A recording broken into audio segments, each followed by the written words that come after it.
Also in Imo State, they say a lot of people don't buy for inside that place. More than 40-something people don't buy for inside also. Wetin come be the fight? No be small thing, no. If una watch earlier this year, many security come outside. They say they want peace for their land. They want people where they inside bush, may they pack their bag and baggages and go. Now there the whole wahala take start. As it stand now, also is no go area. I'm go play you this video coming from our brother where they call no sonkwa. May they explain, we can explain well of waiting they happen for inside that place. So stay tuned and watch the video. Adema on a wute. Oje se mada ebuleye, agbara ebuleye, ye jikwela aka egbu onwe ye. Onye si mada ebuleye agbara ebuleye, ye jikwela aka egbu onwe ye. No, gwagodi m ihe mege na Orsu. My brothers, my sister, gwagodi m what is happening in Orsu? What is happening in Orsu? Because odiri henda na-eme. Odiri henda na-eme. Ọ na-adị mma ka onye ọwụla wụ nwa afọ na-aghọta ihe na-eme. Ọ na-adị mma ka onye ọwụla wụ nwa afọ na-aghọta ihe na-eme. Because as it stands now, Orsu a na-eche na Chineke ga-emere Orsu ebere. Udo alaghachite na Orsu. Orsu is no longer in peace. Orsu is no longer in peace. Okay. The videos, they're so terrible that I'm going to get here now. Facebook will yank it off, you know.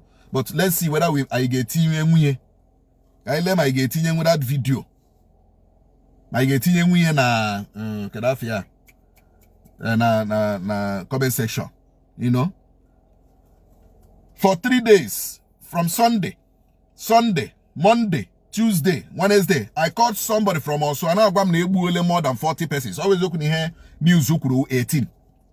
Here news 18, but they more than 40 persons. Orsu LGA. Orsu LGA. Umuhu Akabia. Amebu. Awi Demini. Eziawa. Ihitenansa. Ndabuga kweni ha, wuku umunne ha. Ndabuga ha, wuku umunne ha, ka wuzi Fulani herdsmen.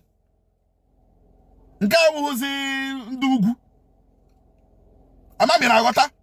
Ka wuzi unknown gunmen, ka wuzi ESN, ka wuzi IPOB, ka wuzi this, ka wuzi that. Ọkwa umunne ha, ndị Orsu buge ndị Orsu. Ndị Orsu buge ndị Orsu. And I was asking myself, how did Orsu end up like this?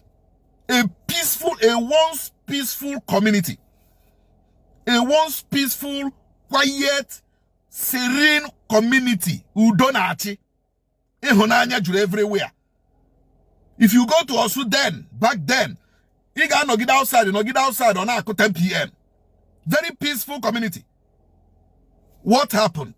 What changed? Give him Ezri. That is when we allow ourselves to be deluded. When we allow ourselves to be, how do I put it? To be deceived.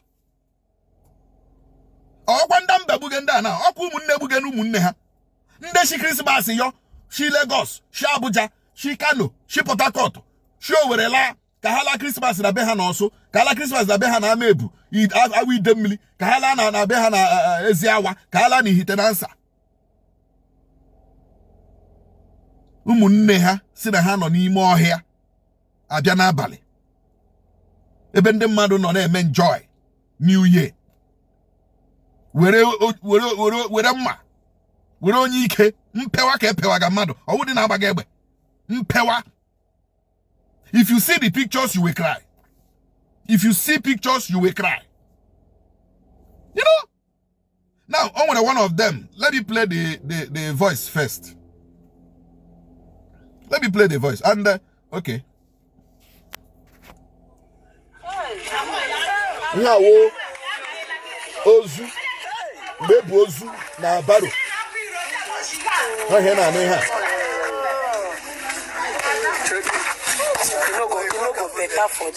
I can't post this thing.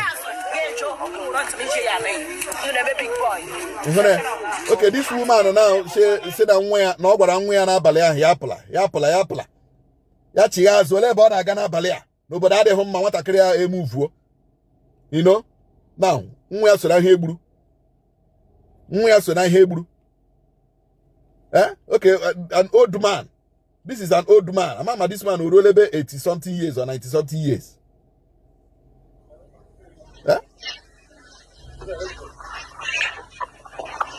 Yeah, when you make a video, baby Pitaros.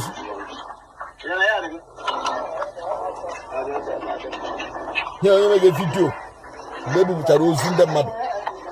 I can't play this video. I can't just play this video. I can't just play this video. I can't just play it because oh my God. Ya kan jora aju. Ka onye le debe egbo ndile.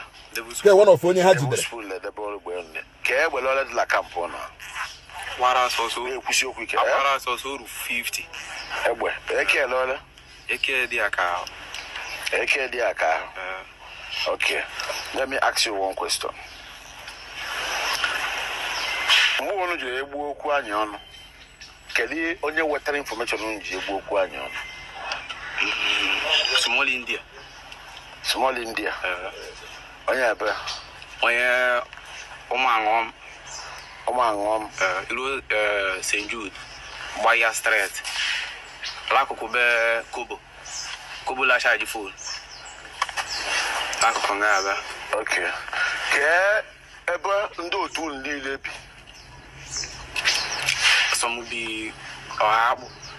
Ma ndị bi Ọkịja ka ndị bi Ọhagbụ. So Ọkịja ka ha bi wee. Ke ihe ndị Ọkịja ji ala ashụ. Ele ma ha dress anya iri suweta. De usbu le mo dress ano iri mgbumgbu suweta. Ti koi ekeli imi. Utinda hala anu dabere ha iko ise ekeli imi. Ma ila shop hala angu mmai. Ichelo ya ubo ti fu la pa ban. But ndị security Ọkịja ala ha ashụ. Ino ru nwo ho.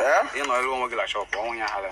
Igala no bu okwo. Wait, hala ashụ ni ke reason ha ji ala ashụ no ka ma ajụ. Anyway, ndị security Ọkịja ma ha na-achụ ha ma anaghị achụ ha nke aha ubeghị issue, but issue owu ndị Ọsụ unu egbuwele onwe nnọ. Ndị big men enwere na Ọsụ nwere mmadụ, Ọsụ nwere people, Ọsụ nwere personalities. Come together and save your fatherland. Come together and save Ọsụ.